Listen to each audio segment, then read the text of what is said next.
Mobile হারিয়ে যায় বা মোবাইল হারানো এটা এখন খুব একটা কমন একটা ঘটনা হয়েছে। চুরি হওয়া, ছিনতাই হওয়া বিভিন্ন কারণে অনেকেই জানতে চান যে ভাই আমি জিডি করব কোথায়, মামলা করব কোথায়। আপনি মামলা করবেন যে জায়গায় আপনার ঘটনাস্থল, যে জায়গা থেকে আপনার চুরি হয়েছে বা ছিনতাই হয়েছে, যে জায়গায় আপনি হারিয়ে গেছে ওইটা যে থানা এলাকায়, আপনি ওই থানায় জিডি অথবা মামলা করবেন।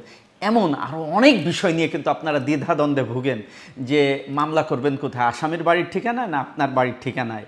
আপনি নারী নির্যাতনের শিকার হয়েছেন, আপনার কাছে যৌতুক দাবি করেছে, আপনি আসলে দ্বিধাদ্বন্দ্বে ভুগেন। আপনি স্বামীর বাড়িতে ছিলেন, চলে আসছেন বাবার বাড়িতে, এখন কি বাবার বাড়িতে মামলা করবেন না স্বামীর বাড়িতে? আসলে এই মামলাটা হবে যে জায়গায় আপনি নির্যাতনের শিকার হয়েছেন। আপনি যদি স্বামীর বাড়িতে বসে নির্যাতনের শিকার হন, স্বামীর বাড়ি যে থানা এলাকায় ওখানে আপনার মামলা করতে হবে।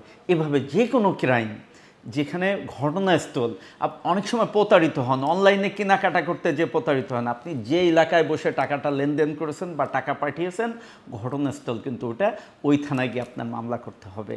নিরাপদ থাকুন, ভালো থাকুন, পুলিশের প্রতি আস্থা রাখুন।